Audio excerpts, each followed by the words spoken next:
Sub-sluts. Love that.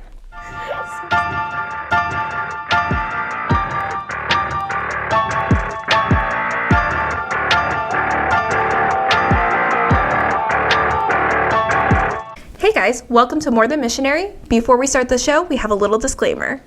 We are not licensed psychologists, therapists, life coaches, sex coaches, etc. We are literally two humans who like to talk about sex and share stories and experiences that might be relatable to you or someone you know, so we can all become more knowledgeable in the practices of safe and fun sex. Enjoy the show.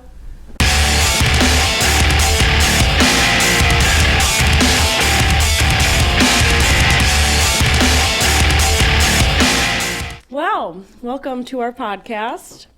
We are your hosts. I am Christina. I'm Ashley. And this is More Than Missionary. Today, we are going to be diving into more specific aspects of the 5 love languages. In particular, we will be talking about words of affirmation. So with that being said, Ashley, I would love to hear your thoughts on this because you read the entire book by Gary Chapman, and I know you have some thoughts on it. So Yeah, we did go a little bit of an overview of words of affirmation. We did. And I think I also talked about how the partner I'm currently with, that's his love language, and it's probably been the hardest thing for me to be able to give words of affirmation to somebody, and it's definitely a learning curve. So I have some of my own experience with, learning how to give the words of affirmation, as well as, learning the self-love about myself and accepting words of affirmation, because we've talked about that too, how sometimes we struggle to take the compliments. So kind of what all of that looks like. And I have extensive notes in here that I see took that. for. It's just like a shit ton of post-it notes all up in there. It's all annotated. I love that. That's very satisfying. It is. So I like that they just happen to be green post-it notes. Of course they are. They're green and black. Come on now. Even my gel pens, black and green. Shut the fuck up. That's hilarious. So, yeah. At least your highlighter's in pink. Oh, yeah. My highlight is in pink. I have some yellow highlighter in here for certain other aspects. Yeah, it's a full annotated book right here. That is good. Can you imagine if we were like this focused in school when we were in school? Like, oh my god, I would be a straight A student. I was not. I was not either. I worked really hard, and I did annotate. Like when I went to college, I wasn't as interested in a lot of my classes as I am in learning about fucking. So that's also true. Yeah. Point taken. Well, that being said, so I would love to hear like the first couple things that you have, because like I said, you have a lot annotated in there. Yeah. So I definitely want to know what you annotated in there and why. So you have this currently highlighted. Why don't we start there? So the thing that I had highlighted was the object of love is not getting something you want, but doing something for the well-being of the one you love. And then I also have on here encouraging words, the latent potential within your spouse in his or her areas of insecurity may await your encouraging words. So under words of affirmation, I just put compliments, praise, encouragement. That's some of the dialect of words of affirmation. Yeah. So throughout this whole book, there's your love language, and then there's different dialects of your love language. So like different forms as how you could express that love language. Okay, I like that. So another thing that I wanted to touch on was the encouragement versus pressuring. Pressure will feel like rejection. And your tone of voice genuinely matters with words of affirmation. Yes. Being known while also being kind are the two biggest things. So making sure that, if you're, when your partner has words of affirmation, when you need something from them out of the relationship, or you're not getting something that you need, a lot of us can come to somebody with what feels like pressure or wanting to change something about somebody. And so that's why words of affirmation, if that's somebody's love language, tone of voice and the way you present it genuinely matters. Being able to look at somebody and say, I love you, this is something that I would love for us to work on together, but I see you and I see what you're doing, and, I love that you're doing X, Y, and Z. Is there something that we can do to possibly work on ABC together? Mm-hmm. So it's more about making sure that other person knows that you're with them through this process as well. And that is something that, I really took away from this. Yeah, I mean, I feel like even you just like saying it as an example, I'm like, wow, I feel better. I'm like, wow, it's like that's really soothing. Yeah. But like actually though, yeah, the way that you speak and how what you're saying really does matter. Yeah, like how you say it. Mm-hmm. Can you go a little bit more into like the pressure thing? So like, can you give me an example of like what might feel like pressure? Yeah. Versus, the other. Yes. So pressuring would be like pressuring your spouse to do something you want, right? So words of affirmation isn't about getting something from somebody. It's about developing interest in something that's already there. It's like validating. Yes, or encouraging. It's not necessarily pressuring somebody to do something, because when you pressure somebody, it can be more harsh and it could feel like judgment. Mm-hmm. That's not how you ever want your partner to feel. Yeah. So it's more to express love, not rejection. So, as an example, let me know if this feels like a good example. If, for instance, somebody's partner like needed to get a new job or something like that, and their partner was like, started almost like nagging at them about it. Like, oh, like you need to get a new job because your current job sucks or whatever it is, right? Versus saying like, hey, you're really, you're so good at X, Y, Z. I feel like you could, really explore this avenue, and you could blossom as a person and as within your career, versus saying that versus exactly like, you literally hit it right on the money. Oh, I'm so glad. Okay. yeah, it's definitely about giving words of encouragement instead of pressuring somebody into something else. Okay. So like you said, hey, I don't think that your assets are being valued where you're at. I think that you would definitely grow somewhere else, and I would love to be there every step of the way to help you to reach those goals. That is encouraging versus that job sucks. Yeah. You need to change that. Yeah. When it comes to sexual partners, that could look like, I really wish that you would do X, Y, and Z. I wish you would go down on me more. I really wish you would do that. And that is more of like... Or like, oh, I hate when you don't go down on me more or whatever. Like, I hate that you're only there for 30 seconds. Yes. Whatever it is, right? And that is coming from a place of pressure, right? That builds pressure, that creates anxiety in somebody, feeling like maybe they're not good enough. And you never want to make your partner feel like they're not good enough. So coming from a place of, encouragement of, you know what I really, really love that you do for me every now and then is you go down on me. And it genuinely makes me feel so good, and makes me feel X, Y, Z. Yes. Beautiful, sexy, all of those things. Exactly. It's so interesting how, it's interesting how like this might not even, words of affirmation might not be your main love language or even your partner's main love language, right? But I feel like these skills are, in part of communication skills, absolutely. Right? And it's like across the board, it's like, yeah, like everybody can benefit from these, like almost like just changing your perspective on like how to say things. Exactly. And I know, like we talked about this last time, that not everybody is just one love language. You can be multiple love languages. Just one might be a little bit more predominant than the other. As well as, like I said, there's different dialects of that love language. So maybe that person may not really need the encouragement, but they really enjoy the affirmation of, I really appreciated that you did this for me. That's, what's so interesting. And so for like in my life, right, with my husband, that is one thing that like him and I have both worked hard to get better at, with verbalizing our appreciation for each other. Like I'm so lucky that he, does a lot of stuff on the home front that I don't have the time for. And it's also things I just don't like doing. And so he'll do those things, and then I do other things on the home front that he actually doesn't really care to do, but I don't mind doing.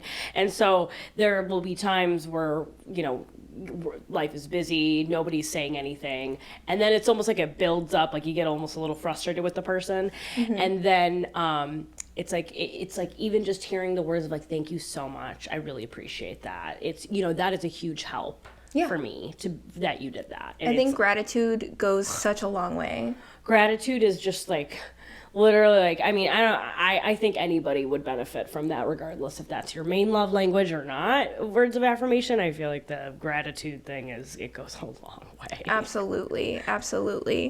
And then tone of voice, right? So that's the other part of that dialect, is it's sometimes not always what you say, it's how you say it. So I could tell you, Christina, if I were to, so you were a little late today, you came from work, right? This didn't bother me, so I'm just using this as an example. I'm just using this as an example because I'm late. I'm literally late all the time. That is my toxic trait. I'm late all the time. But I could, if I came at you and was like, you were kind of late today, and it just kind of bugs me, that you're not going to receive that very well. Yeah, I'd be like, I came from work. I would start giving my excuses. Exactly. But if I told you, hey, Christina, we had set a time, and I feel like you don't appreciate my time when you're late, and it's just something that kind of bugs me, but we can work on it together. You're going to receive that totally differently, and it's not even, I said exactly the same thing. Yeah. It's my tone of voice completely changes everything. It's your tone of voice, and it's also making I feel statements. Yeah. It's like you're bringing it, it's not you're this and you're that, right? And that will happen a lot, right, with people in general, relationships in general. But if you're like, hey, I feel like I'm not being appreciated, that my time is not valued when you're late. And it's like when you say things like that, first of all, it takes the defensiveness out of it, right? And then it shows the other person, oh, I hurt their feelings. Yeah. Oh, God, I didn't mean to do that, right? And it's it makes the other person, like myself, to me, if that were the case, then I would be like, oh, well, I will, I'll get better with my time management. I'll make sure to get here on time next time. I'm sorry that's how that made you feel. I'm sorry I made you feel that way. Yeah. So it's yeah, exactly. I think it matters. Extremely important too. Not even just in a relationship aspect, but this is a sex podcast, so we do talk a lot more about sex, but definitely is very important in the bedroom too. It's my partner could be like, oh, you're such a fucking slut. Whoa, right? Whoa. That tone of voice sucks, right? Yeah. But if suddenly gets a little raspy and he's like, oh, you're such a little fucking slut. It's your tone matters. Yes, tone matters. Because one, you're like, okay, I'm about to throw hands with this motherfucker. The other one is like, time ooh. and place. But also, okay, for instance, we're speaking specifically in the bedroom, right? We were saying earlier, right, there's, you could have a praise king, degradation king, a little combo action there. And that's just that's the tip of the iceberg with dirty talk in general, right? I'm just giving examples. But yes, exactly. If somebody's in the bedroom and they're saying things it's almost you want to feel good as the person receiving that. I don't want to, I was going to use me as an example. I don't want to feel necessarily I don't know if object is the right word, because sometimes it's being degraded has that form of objectification, but I also don't want to feel after we have sex that you're just going to toss me aside. Yeah. That's kind of what I'm getting at. And how you say things, how you dirty talk matters, right? Yeah. Or sometimes it's you're doing too much degradation and there's a balance. I don't know. That's just that's me though. That also is going to vary from person to person. Yeah, because I know I think you and I both have like the praise and degradation. Yeah. But I think I'm a little bit more extreme than you are. I'm willing to take it a little bit more extreme than you are. Like I Agreed. yeah, I'm very much like I like the dark romance of all of, of it all. Yeah, of course I do want to feel the praise of like, I do love being called like a good girl and stuff like that. But I also enjoy being slapped across the face and just like random, like, you know what I mean? You know what's interesting is like, I love praise. I am a praise girly. I was like, this is good. But I like a little combo. Like, I'm like, if somebody's like, oh, like you're a good girl, like being called good girl in bed. Like, oh, I like that, right? You can amp it up a little bit. Like you could be like, oh, my slutty good girl. Like there's a little bit of, I mean, that's like a very, almost like PG-13 rated comment. But like, I'm trying to, like, just for the sake of an example, where it's like that combo of the two. Yeah. Where it's like a little bit of both. I love a little combo. I like a little combo action. It's a little combo meal. The combo meal, words of affirmation. The combo meal number 5, please. Hold the sauce. Hold the sauce. That sounds like edging.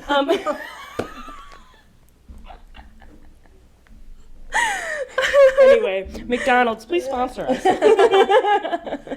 Oh my gosh. I'm loving it. Oh, we know you are, Christina. Anyway. So when I wrapped up this chapter for Words of Affirmation, the main thing that I wanted to give our audience, if your partner has Words of Affirmation high on their list, is to set a goal to give a different compliment every day for a month. When reading or absorbing content, look for words of affirmation that apply to your partner. Check in with your partner on your communication. Write to your spouse. Compliment your spouse in front of friends and family. Look for spouse's strengths and compliment them. Yes. Those compliments go a long way. Compliments go a long way. I mean, words of affirmation wasn't extremely high on my list. But I'll tell you what, when I am being told that I look beautiful and sexy, visually speaking, on a visual, like just for a visual compliment, oh my God, does that make my day? Especially, specifically when my husband does it. Sometimes I'm like, if it's like a random person, I'm like, thanks. But like, if my husband's complimenting me, I'm like, oh, I'm really getting your goat there. Yeah. But on top of not just those, I think that for me, that's like the first thing that comes to my mind. I'm sure for a lot of people, like, oh, will you compliment and tell them they look pretty, right? Or something like that. That's not always the case either, right? No. There is a deep, you have a deep sense of appreciation for a person who can compliment like your intellect, compliment the fact that they, I don't know, if they're their hobbies, how well they're doing it, or their progress on something they're working on, or like, if somebody cooks you a meal or something that you go out of your way to be like, this is fucking delicious, like you did a great job. And even just like understanding and recognizing their struggles. 'Cause yes, that's a huge one too. You can just telling somebody, hey, I recognize that you're really struggling with this, and I see how hard that you're working to work on X, Y, and Z, and I'm really proud of you. Oh my God, that goes so long, especially because those are silent struggles most of the time. And when people recognize, they're like, hey, I know you're really, you're struggling, and you're doing you're doing a good job, and I'm proud of you, and those things, like, oh my God, those can get people through the day. Especially when they're on a low. Yeah. Definitely. Another thing that like I personally started doing, just because we are romance readers, I have been going through, and I do the same thing like that I do here, and I annotate. You annotate? And I find words in there that, like, when you find words that define, like, our book boyfriends. Yeah. I highlight those, and I'm like, I could use that. I actually will write them down in my notes section on my phone, and I'm like, I'm gonna say this to my husband later. Exactly. I've totally done that. Yeah, for sure. And then I feel like also like you create the relationships that you want by giving those words of affirmation. Because if you're constantly giving words of affirmation on, you know, a personality trait that your partner has or something that they do, they're going to be encouraged to want to do that thing more or act that certain way more often. Yes, absolutely. Absolutely. And there is also something to be said about with words of affirmation, like manifestation. Absolutely. You know what I mean? Yes. Like the more you speak it, the more probable it's gonna happen, right? The more you speak it into existence, right? If you're like, oh man, if you're complimenting somebody, you go, I love when you do X, Y, Z for me, and you do it, and you say that over and over again throughout the week, month, whatever, chances are that's gonna continue to happen. Not only because you're encouraging them to do it, but also like you're sending that out into the world. You're sending that out into the atmosphere, the universe, however you want to take that, to God, however you want, whatever floats your boat. But like you send that out, and it's like it comes back to you tenfold, you know, and that has to do with words of affirmation sometimes, or most of the time. I also think the biggest thing that I got out of this book is genuinely because, we talked about a lot of the concerns that we had with this book of it. There's not really any scientific backing behind this. No. The information that was gathered to create this book were out of Catholicism, heterosexual couples. So, but that doesn't mean that there isn't information out of this book that we can't utilize in everyday life, right? Exactly. Yeah. Because you were saying that the sample size that was taken for writing this book was mostly a heterosexual parent grouping of Christian people. Correct. You know what I mean? And so, that is a small avenue compared to the large scale of the world. Yeah. Correct. But like you said, yes, you could still take many things from this book and apply it. It's very applicable. Yeah. I will say, I don't think it would be as popular if it wasn't. Yeah. You know? Exactly. Across the board. Like, I'm not Christian. I really appreciate a lot of the things that are in there. That's helped me guide my relationship with my husband. And yes, I'm in a heterosexual relationship with my husband, but it is helpful with it. It can be helpful, but you take things not with a grain of salt, bigger than a grain of salt in my opinion, but definitely things that you can apply to your own life. Definitely. So the biggest thing that I felt like I took away from the entire book, not just words of affirmation, but leading with love. And sometimes this idea of, being the quote unquote bigger person, which I think when you're in a relationship, like that doesn't exist. You do what you have to do to create a healthy foundation. And sometimes that means apologizing first. Sometimes that means leading with love first.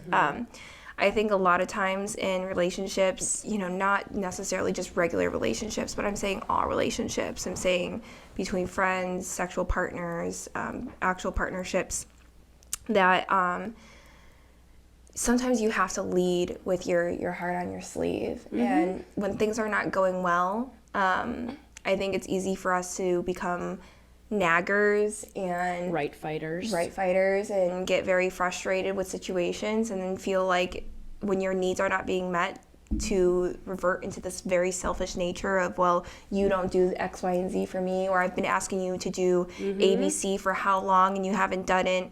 And it's very easy to get into that pattern where I saw in this book that sometimes you kind of just have to be the bigger person, and for a month give that person those words of affirmation, and either that person will choose to feel that their love language is being met and choose to find ways to meet yours, or they won't, and that's how you know whether or not that partner is good for you or not.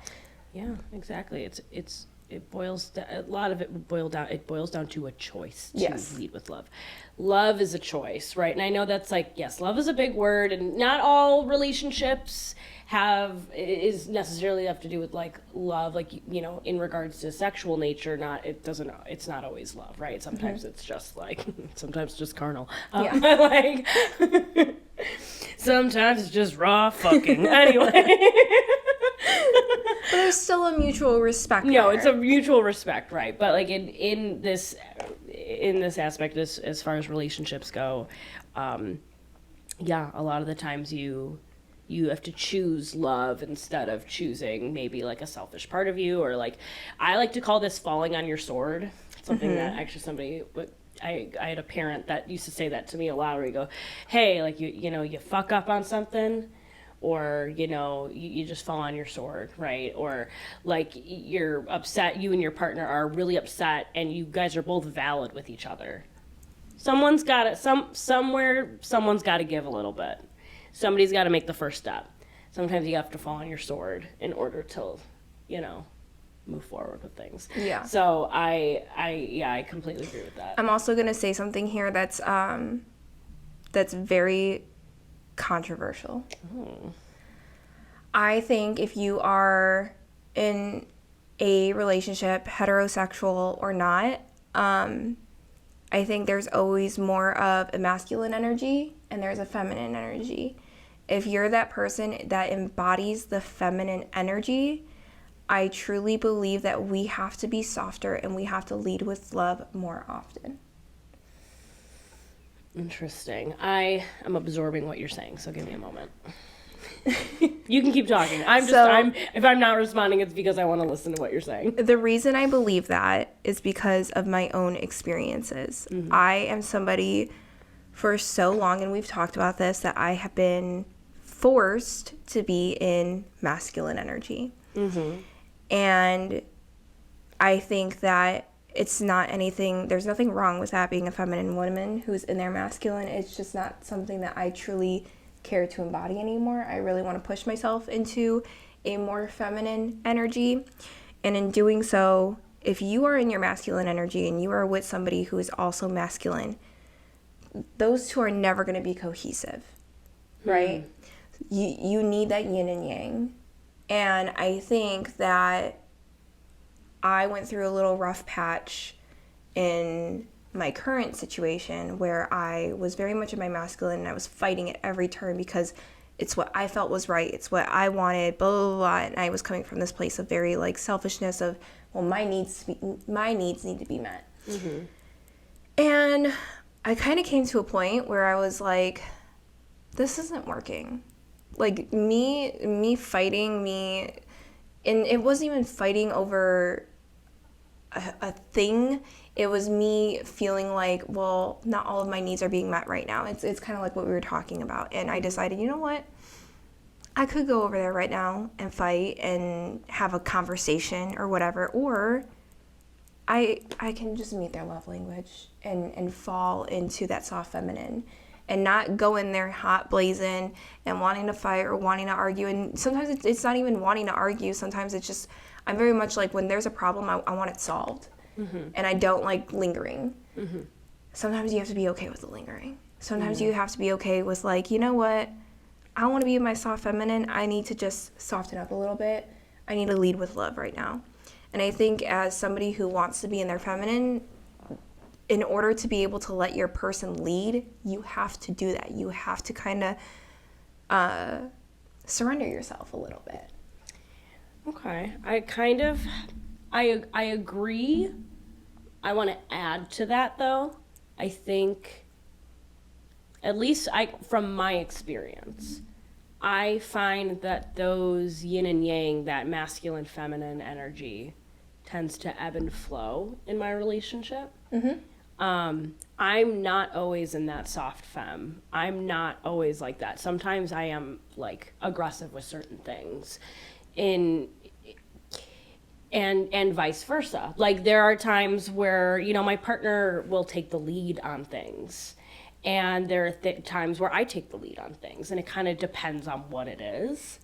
I have a hard time, I think, with the idea of being like rigidly either masculine or feminine energy, mm-hmm. because of my upbringing and having there were a lot of traditional aspects to my family that I don't agree with. And I think that, so like for me, like I'm always like, well, like some things I'm okay with, you know, my partner taking lead on, but ultimately, like I love the idea of like 50-50 everything, even though that's like not realistic. Like the idea of having things like 50-50 all the time, right? Yeah. But that's not how life works, not how relationships work, No. right? But because of that, I don't know. Like I think I'm just kind of getting in my own head a little bit when you say things like masculine and feminine energy, and one has to give more than the other because of it. The yin and yang have a little bit of each in each other, right? That's those two circles. Right. So I'm not saying that like if you're in your feminine, you need to be walked all over. Like that's not what I'm saying either. Yeah. I'm saying that if you're trying to be in more of your feminine, especially on a certain thing that you've decided, like, oh, you take the lead on this, I'll take the lead on that. The things that you do submit to those are the things that you do soften up with, and you do lead with love. The things that you've already decided, hey, I'm going to be the leader on this, then that person comes in and is softer when it comes to those things. Yeah. So I think it also, like, it just depends on, you know, your relationship and, you know, how you've communicated how things you want them to go and all that stuff. But at the same time, I've realized, and I don't think that I'm a soft femme girly either. Like, when I say I'm in my feminine, I'm definitely more of, like, I'm in my dark femme. Yeah, you're like, definitely dark femme. I am not, like, a lover girl. Like, that's just not who I am. Yeah. And I think, like, any of my friends who've seen me with, like, partners and stuff, they know that I'm not very, like, not super, like, lovey or, like, that's just not who I am. I mean, I'm very loving, but, like, I'm not super... You're a black cat girlfriend. Oh, yeah. I know I am. That's it. You're like the black cat. Like, yeah. That's typically exactly. your vibe. And so, but even the black cat... I'm a golden retriever, anyway. That's why we get along so well. But even the black cat, like, they didn't come up and give, like, little cuddles every now and then. And, but like, it's on your terms. It is on my terms. It definitely is on my terms, for sure. Grace is like, I'm just like... You're just happy to be around. I'm just the bubbly dog. Yes. You're just happy to be included. I'm just happy to be here, man. I don't... And I'm over here like, you don't have to include me. Like, I'm good. And then I drag you along anyway. Yeah. Exactly. No, I do like, I guess I didn't really think about, like, yes, there is a little bit of both in each yin and yang, right? Mm-hmm. The yin and in the yang, there's both the dots that are in there. Definitely, like, I see it kind of a bit more in, like, a flow, like, oh, sometimes you're this, sometimes you're that, and that's okay, too. Yeah. But, yeah, no, I do like that idea a lot of, like, yeah, like, there will be times where you're going to need to give more than the other person. And vice versa. So yeah. Any other thoughts about words of affirmation? What about kinks? We kind of touched a little bit on it. We touched a little bit about it. A little bit. So yeah, like praise kink and degradation kink. What else is there? So I would like for us to give our audience a little bit of like tips and tricks. Ooh, okay. For being able to implement this in a sexual partnership. Read romance novels. Yeah. Read the romance novel. Step 1. Go to your local bookstore. Find the smut that you're into. And read. For sure. And highlight. But you can even find it in magazines, Words of Affirmation, in everyday TV shows. Mm-hmm. Just, pull out it's so easy now, pull out your notes app, whatever, write it down and use it on your partner later. Or just be observant of your partner. Yes. If they're doing things that you like, make sure that you are praising them. Make sure that you are giving them encouraging words. I would say in the bedroom anyways, dirty talk can be very scary to start. Yeah, it's intimidating. I feel like I talk a big game up here, but like when it's go time, like I'm in like a subspace. Oh, you know yeah. what I mean? It can be very, very scary. It can be very intimidating. So I think what we were talking about earlier before we started the show is, you know, working your way up to the big words. And so you don't have to start off by telling your partner, oh, look at you be a good little slut for me. You don't have to start off like that. But like, just, you know, complimenting their looks, complimenting, you know, something that makes them feel a little bit more masculine. Like you know. Okay, this is gonna sound really, maybe this sounds weird. I don't think it does.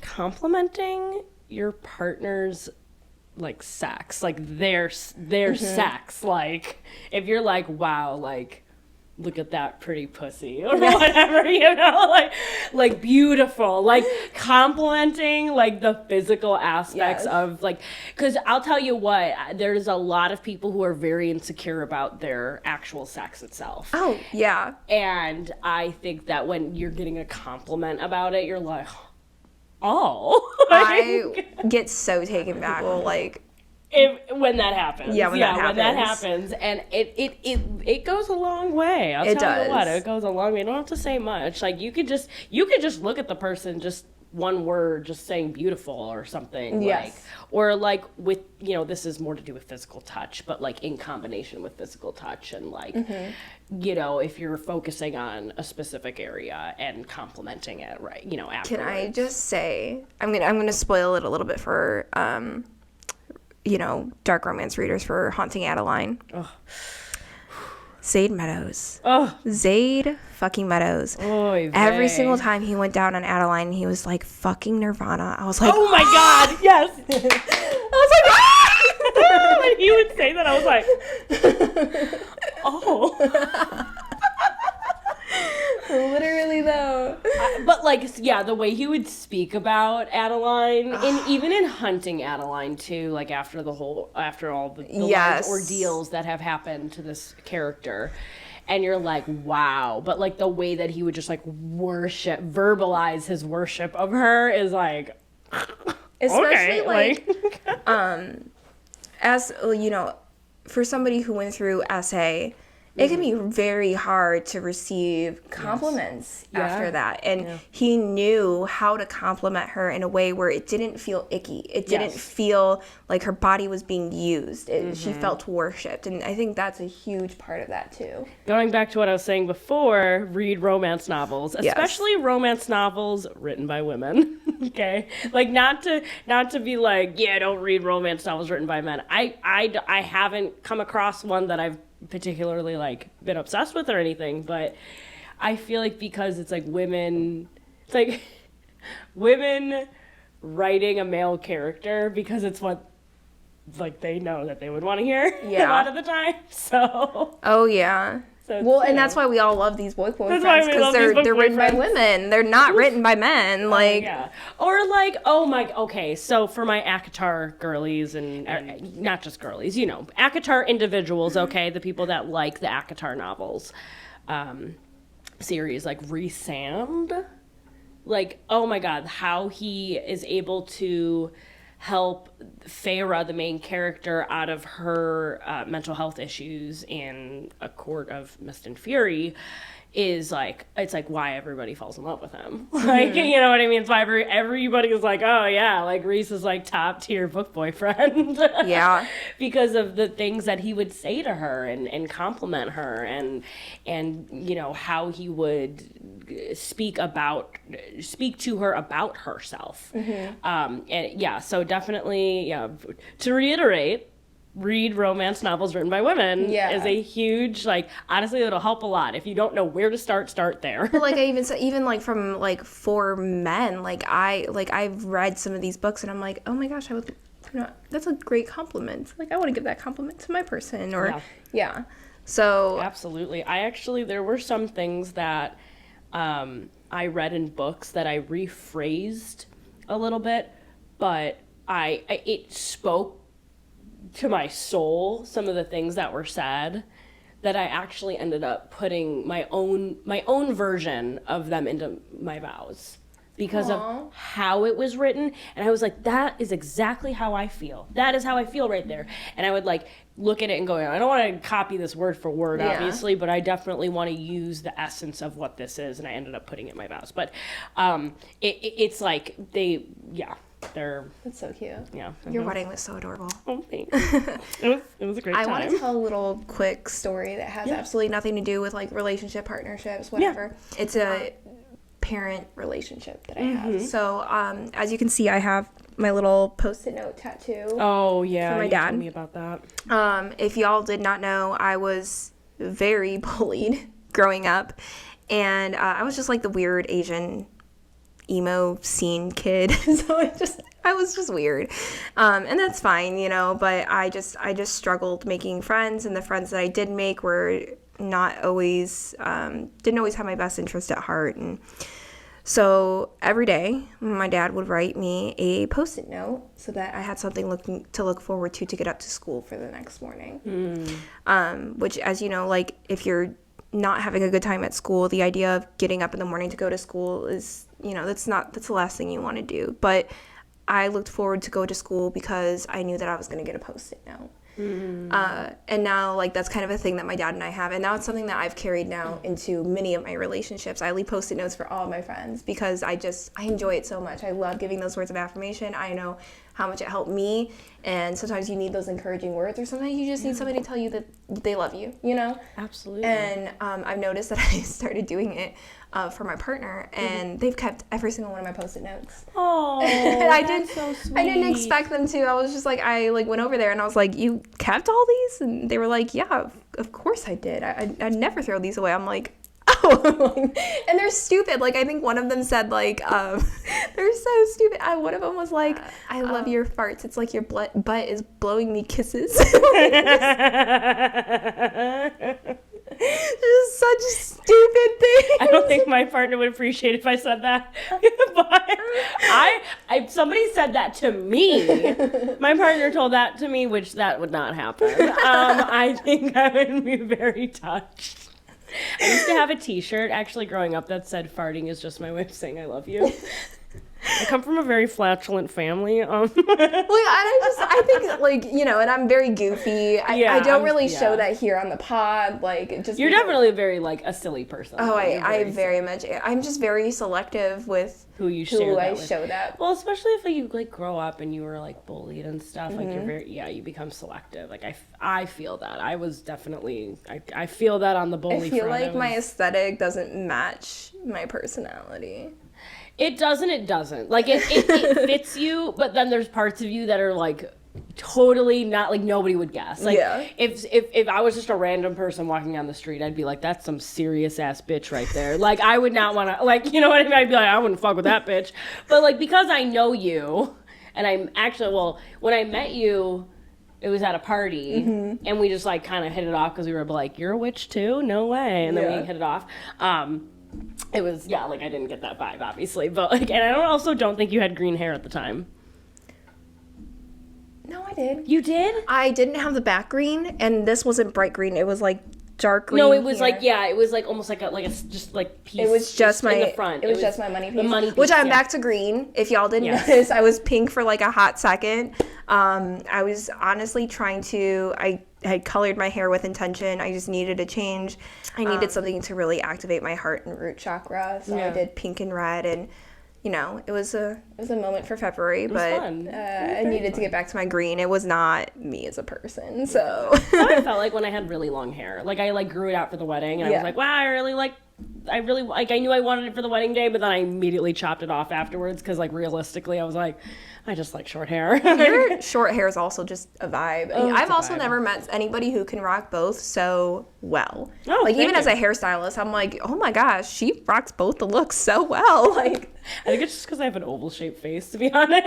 Maybe. So I don't know. I feel like oval-shaped faces can kind of, like, wear, like, most hairstyles. Yeah. But, I just, honestly, I have a lot of hair, and it's just a lot easier to deal with when it's short, so... All right, bitch, quit bragging about your perfect fucking physique, okay? Like, we get it, you're perfect, you're beautiful. I'm definitely not, but appreciate the compliment. Oh my goodness. I'll let it go. That's my words of affirmation for you today is, like, you're just a perfect ass bitch, and just take it as it is, you know? You're a perfect ass bitch, too. You're a perfect ass bitch. You're perfect just the way you are, bitch. All right. I think that's good for words of affirmation. Do you have anything to add? I really feel like we covered all of it. I really thought that it was gonna take so much longer to go through each one of these. I think we might whip through them. I think so too. I have a feeling that's what's gonna happen. Well, guys, if you feel like we've missed anything, please email us or contact us on our social media platforms. We're the only people that are on there, like, you know, Yeah. so if you're getting a response back, it's from one of us or both of us. So We should probably confront that also. If it ends with a green heart, that's me. If it ends with a pink heart, that's Christina. So that's how you kind of know who you're talking to. I try to be good about, like, when we're commenting back on, like, TikTok videos or Instagram, like, I will say parentheses Ashley. So, and then I'll end it with a green heart so that people will know that it's me responding. But you know, when you respond, you usually use the pink heart. So if y'all didn't know, that's how you can differentiate about who's using the TikTok at that moment or the Instagram, whatever. responding, the socials. Yeah. But yeah, no, if you do, either on our social media platform, it's at More Than Missionary, or you can shoot us an email at morethanmissionary69@gmail.com. That is at morethanmissionary69@gmail.com. All right, lovelies. Well, thank you for joining us on today's podcast episode on the five love languages, particularly words of affirmation. And we will see you guys on the next episode. Love you guys. Thanks for watching. Bye.